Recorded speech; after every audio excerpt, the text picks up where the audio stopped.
माँ का प्यार और बेटे का अहंकार। एक आधुनिक शहर की भागदौड़, जहां ऊंची इमारतें और शोर शराबा जीवन की रफ्तार को बयां कर रहे थे। इसी शहर के एक छोटे और साफ सुथरे घर में राहुल अपनी मां सुमित्रा के साथ रहता था। राहुल एक बड़ी मल्टीनेशनल कंपनी में ऊंचे पद पर था और उसकी दुनिया अब केवल काम तक सिमट गई थी। उसका पूरा दिन लैपटॉप की स्क्रीन, अंतहीन मीटिंग्स और कठिन डेडलाइंस के बीच बीतता था। राहुल अक्सर सूरज उगने से पहले ही ऑफिस के लिए तैयार हो जाता था। दूसरी ओर मां सुमित्रा का पूरा दिन केवल अपने बेटे राहुल की सेवा और देखभाल में बीतता था। हर सुबह रसोई से मसालों की सौंधी खुशबू पूरे घर में फैल जाती थी। सुमित्रा बड़े प्यार और धैर्य से राहुल के लिए उसका पसंदीदा टिफिन तैयार करती थी। वो केवल खाना नहीं बनाती थी, बल्कि हर निवाले में अपना आशीर्वाद और ममता घोल देती थी। जब राहुल तैयार होकर निकलने लगता तो मां मुस्कुराते हुए टिफिन उसकी ओर बढ़ाती। लेकिन अब राहुल के लिए ये टिफिन प्यार नहीं, बल्कि एक बोझ बन गया था। वो अक्सर चिड़चिड़ा होकर कहता कि वो अब बच्चा नहीं रहा और उसे इसकी जरूरत नहीं है। राहुल का मानना था कि ऑफिस के कैफेटेरिया में मिलने वाला आधुनिक खाना ज्यादा बेहतर है। वो अपनी मां से कहता कि इस साधारण घरेलू खाने की कॉर्पोरेट दुनिया में कोई कद्र नहीं है। मां उसकी कड़वी बातें सुनकर भी कुछ नहीं कहती, बस एक धीमी मुस्कान बिखेर देती। वो चुपचाप उस टिफिन को राहुल के बैग में रख देती, इस उम्मीद में कि वो इसे खा लेगा। जैसे जैसे दिन बीते, राहुल की महत्वाकांक्षा और अहंकार और भी बढ़ता गया। अब वो घर पर अपनी मां से बात करना भी समय की बर्बादी समझने लगा था। एक शाम राहुल एक बहुत बड़ी बिजनेस डील के तनाव में घर लौटा। घर में कदम रखते ही उसने देखा कि मां ने उसके लिए उसकी पसंदीदा खीर बनाई थी।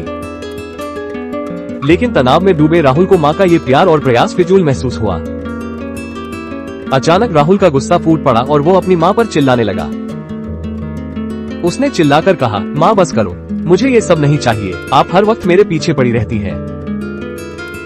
राहुल ने गुस्से में कह दिया कि उसे अब मां की इस ममता और टिफिन की कोई जरूरत नहीं है। ये शब्द किसी जहरीले तीर की तरह सुमित्रा के मासूम सीने में जा लगे। सुमित्रा की आंखों में आंसू भर आए, लेकिन उन्होंने पलटकर एक शब्द भी नहीं कहा। वो चुपचाप अपनी आंखों के आंसू पोंछकर रसोई के अंधेरे में चली गई। उस रात पूरे घर में एक अजीब और डरावनी खामोशी छा गई। राहुल को अपनी गलती का एहसास तो हुआ, लेकिन उसके अहंकार ने उसे माफी मांगने से रोक दिया। अगली सुबह जब राहुल सोकर उठा तो उसे रसोई से आने वाली बर्तनों की आवाज सुनाई नहीं दी। वो डाइनिंग टेबल की ओर गया, लेकिन वहाँ रोज की तरह कोई टिफिन रखा हुआ नहीं था।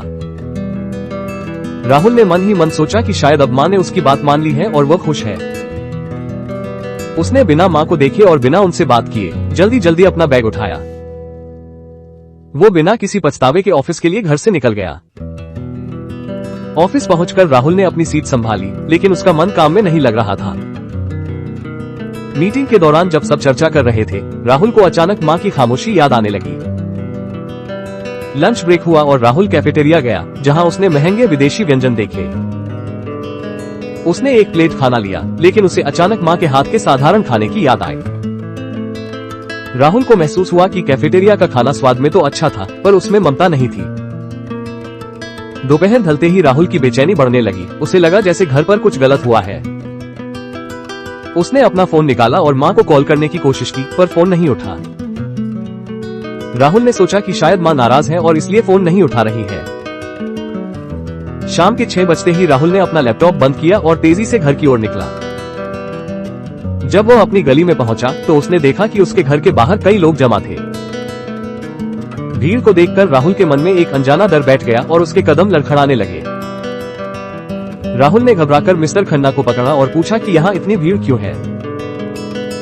मिस्टर खन्ना ने एक लंबी आह भरी और बहुत भारी आवाज में राहुल को सच्चाई बताई। खन्ना जी ने बताया कि सुमित्रा जी को अचानक दिल का दौरा पड़ा और उन्हें अस्पताल ले जाया गया। उन्होंने आगे कहा कि डॉक्टरों ने बहुत कोशिश की, लेकिन सुमित्रा जी अब इस दुनिया में नहीं रही। ये सुनते ही राहुल के पैरों तले जमीन खिसक गई और वो वहीं सड़क पर सुन्न खड़ा रह गया। वो पागलों की तरह चिल्लाया और बिना सोचे समझे अस्पताल की ओर दौड़ पड़ा। अस्पताल के गलियारे में दौड़ते हुए राहुल की सांसें फूल रही थी और वो रो रहा था। जब वो कमरे में पहुंचा तो वहां केवल एक सफेद चादर से ढका हुआ शरीर पड़ा था। राहुल ने चीखकर अपनी मां को पुकारा, लेकिन कमरे में केवल एक डरावनी खामोशी थी। वो अपनी माँ का ठंडा हाथ पकड़कर फूट फूट कर रोने लगा और माफी मांगने लगा। उसे याद आया कि कैसे उसने सुबह बिना बात किए घर छोड़ा था और अब वो कभी वापस नहीं आएंगी। अंतिम संस्कार के बाद जब राहुल घर लौटा तो घर का सन्नाटा उसे काटने को दौड़ रहा था। घर का हर कोना, हर चीज उसे माँ की याद दिला रही थी, जिससे उसका दर्द बढ़ रहा था। वो धीरे धीरे अपनी माँ की पुरानी अलमारी की ओर बढ़ा, जहाँ उनकी सारी यादें थी। उसने कांपते हाथों से अलमारी का दरवाजा खोला तो अंदर एक स्टील का टिफिन रखा था। टिफिन के ऊपर एक छोटा सा कागज का टुकड़ा रखा था, जिस पर माँ की लिखावट थी। राहुल ने कांपते हाथों से वो चिट्ठी खोली और उसमें लिखे शब्दों को पढ़ना शुरू किया। चिट्ठी में लिखा था कि माँ जानती थी कि राहुल अब बड़ा हो गया है और उसे उनका खाना पसंद नहीं। माँ ने लिखा था कि उन्होंने आखिरी बार उसके पसंदीदा आलू पराठे बनाए हैं, शायद वो आज खा ले। चिट्ठी के अंत में लिखा था, बेटा खुश रहना, यही मेरी आखिरी दुआ है। ये पढ़कर राहुल की आत्मा कांप गई और वो टिफिन को सीने से लगाकर फर्श पर गिर पड़ा। उसने कांपते हाथों से टिफिन खोला तो ठंडे पराठे थे, लेकिन उनमें माँ का बेइंतहा प्यार था। राहुल को समझ आया कि जिस सफलता के पीछे वो भाग रहा था, वो माँ के प्यार के सामने कुछ भी नहीं था। राहुल ने अपनी माँ की तस्वीर के सामने सिर झुकाया और कसम खाई कि वो अब कभी किसी माता पिता का दिल नहीं दुखाएगा।